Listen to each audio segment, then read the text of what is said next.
បងទូបរំបងស្រីអូខ្ញុំមិនជាពលរដ្ឋទេតែខ្ញុំដាំបាយឲ្យពួកគាត់ទៅពេលខ្ញុំចេញមកពួកគាត់នឹងបាយមិនដឹងទឹកល្មិចទេបាទបងប្អូនហើយបាទនេះគឺជាអារម្មណ៍ដ៏ឈឺចាប់មួយដែលថៃតែងតែធ្វើមកលើប្រទេសកម្ពុជារបស់យើងបាទម្ដងហើយម្ដងទៀតបាទដែលយោធាថៃបាញ់ប្រហារមកលើប្រទេសកម្ពុជារបស់យើងបណ្ដាលឲ្យប្រជាពលរដ្ឋបាទជាច្រើនកន្លែងណាស់បងប្អូនហើយនេះគឺជាទីតាំងទី2បងប្រិមិត្តបាទជាទីស្រឡាញ់បាទអំណោយដ៏ថ្លៃថ្លារបស់បងប្អូនដែលបានឧបត្ថម្ភតាមរយៈបាទអង្គភាព ECTV News របស់យើងខ្ញុំបាទឥឡូវនេះបាទគឺជាទីតាំងទី2ដែលបាទក្រុមការងាររបស់យើងខ្ញុំយកមកនៅអង្គរបាទចំនួន1តោនជូនទៅដល់បងប្អូនដែលមានទីតាំងស្ថិតនៅក្នុងវត្តមួយកន្លែងបាទស្ថិតនៅក្នុងស្រុកបណិតព្រះបាទស្រុកបណិតព្រះខេត្តបន្ទាយមានជ័យបាទឥឡូវសូមកម្លាំងបងប្រុសជួយលើកបាទអង្គរចុះបងបាទកម្លាំងប្រុសបាទឥឡូវនេះបងប្អូនបាទសិតសឹងតែជាបងប្អូនរបស់យើងដែលគាត់បាទភៀសសឹកបាទមកពីខាងព្រំដែនណាបងមកពីខាងណាខ្លះបងបាទជួយពីខាងណាខ្លះខាងថ្មពូបងមកពូចាអ៊ំមកពូដែរនេះកូនខ្ចីបងប្អូនបាទដល់មានជ័យបងថាដល់ជ័យហើយអូនកូនប៉ុន្មានខែកូនខ្ញុំ2ខែកន្លះបង2ខែកន្លះអូបងប្អូនហើយឃើញទេបាទកូនខ្ចីក៏ត្រូវតែចម្លៀសដែរបាទនេះបានតូចបងប្អូននេះបាទ10ថ្ងៃបាទ10ថ្ងៃចាបាទហើយខាងណាដែរដល់មានជ័យបាទឥឡូវគេថាអំណោយដល់ថ្លៃថ្លាបងប្អូនដែលគាត់មកតាមរយៈអង្គភាព ECTV News បាទគឺបានមកដល់ហើយណាបងប្អូនណាបាទតិចទៀតគឺចែកជូននៅបានគ្រប់គ្នាមានខ្វះខាតអីទៀតទេបងប្អូនបាទមានខ្វះខាតអីខ្លះទឹកស្អ៊ីវខ្វះទឹកស្អ៊ីវបាទបងប្អូនហើយខ្វះទឹកស្អ៊ីវទឹកត្រីបាទមុំពួយអីមានហើយនៅអត់នៅទេណាអូឃើញទេបងប្អូនសិតតែខ្វះខាតតាមមកតក្អាមកកាផ្លេនដូចជាខ្ញុំជាដើមមកបឹងតកូននេះក្អាមកកាផ្លេនហើយព្រឹកផ្លោងពីក្រោយបដ ாய் យកអត់តាន់មកណាមានអីតាន់អូនបើខ្ញុំនៅនឹងកន្លែងដាំបាយកន្លែងប្រទាយទាហានបដ ாய் ខ្ញុំបងទូបរំបងស្រីអូខ្ញុំមិនជាពលរដ្ឋទេតែខ្ញុំដាំបាយឲ្យពួកគាត់ទៅពេលខ្ញុំចេញមកពួកគាត់នឹងបាយមិនដឹងទឹកល្មិចទេបាទបងប្អូនហើយបាទនេះគឺជាអារម្មណ៍ដ៏ឈឺចាប់មួយ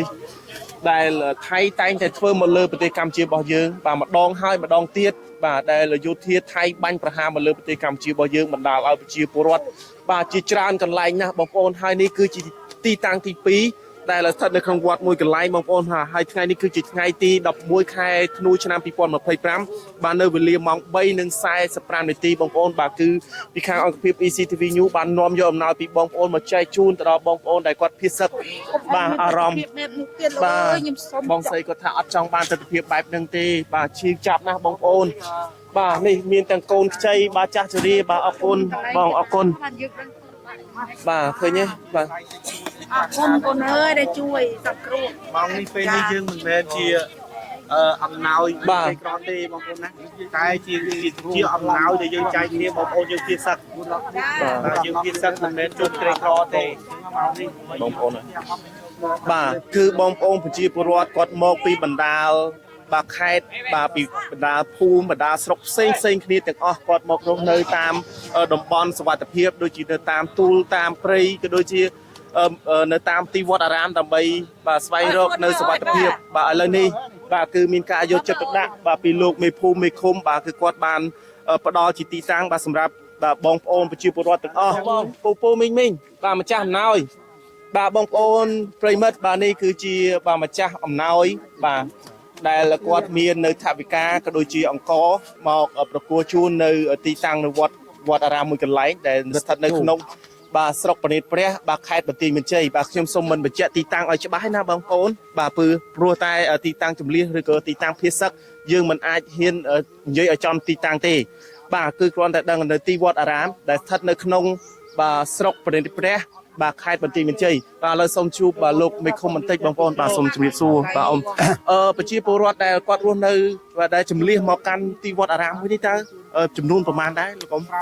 ថ្ងៃនេះមកនៅនឹងវត្តទឹកជោភូមិទឹកជោនេះ100គ្រួសារ100គ្រួសារបាទឥឡូវឃើញថាម្ចាស់អំណោយក៏ដូចជា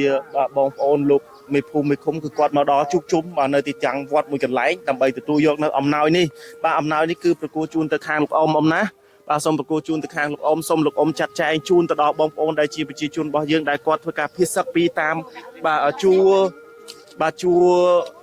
ព្រំដែនដែលកំពុងតែជួបបញ្ហាឥឡូវអ៊ំមានអ្វី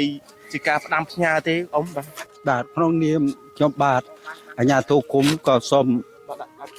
ថ្លែងអំណរគុណចំពោះក្មួយដែលជាម្ចាស់អំណោយដែលបាន បាទ យកចិត្តទុកដាក់ជួយឧបត្ថម្ភដល់ប្រជាពលរដ្ឋដែលកាត់ភាសឹកមកកាន់មូលដ្ឋានខ្ញុំនេះដោយថាខ្ញុំដោះស្រាយមិនទាន់ដែលម្សិលមិញខ្ញុំដោះស្រាយបាន24គ្រួសារ បាទ សុំពីខាងសាលាស្រុកមកប៉ុន្តែមកដល់ថ្ងៃនេះចូលថែមមួយទៀតហើយនៅសល់ប្រហែលជាខ្ទង់400ជាងគ្រួសារ បាទ អូច្រើនណាស់ បាទ ណា ព្រោះនៅយើងនិយាយថាបើមកគុំទឹកចូលដែលខ្ញុំគ្រប់គ្រងនេះវាច្រើនភូមិ18ភូមិនិយាយកាត់ដែលភៀសខ្លួនមកនេះកាត់ចូលតាមភូមិខ្លះតាមវត្តខ្លះហើយមានមកក្រុមថ្ងៃមិញនេះនៅថ្នល់ឥឡូវអុយលៀនទីឲ្យគាត់ចូលទៅវត្តនៅលើថ្នល់ជាតិនេះ បាទបាទអរគុណឥឡូវឃើញថាថ្ងៃនេះក៏មានជាអំណោយជូនទៅដល់អ៊ំដែរបាទអ៊ំសូមទទួលណាអ៊ំណាហើយក៏មានទឹកសុទ្ធប៉ុន្មានយូរបងប្អូនទឹកសុទ្ធបាទទឹកសុទ្ធ100យូរបាទជូនទៅដល់បងប្អូនបាទហើយបាទបងប្អូនទាំងអស់គ្នាបាទស៊ូទាំងអស់គ្នាណាបងណាបាទយើងបន់ស្រន់ទាំងអស់គ្នាបាទសូមឲ្យបាទប្រទេសយើងឆាប់បានសុខសាន្តត្រានវិញបានត្រឡប់ទៅលំនៅឋានវិញនឹកផ្ទះទេបងនឹកផ្ទះអត់បាទសូមឲ្យខ្លាំងមើលនឹកផ្ទះអត់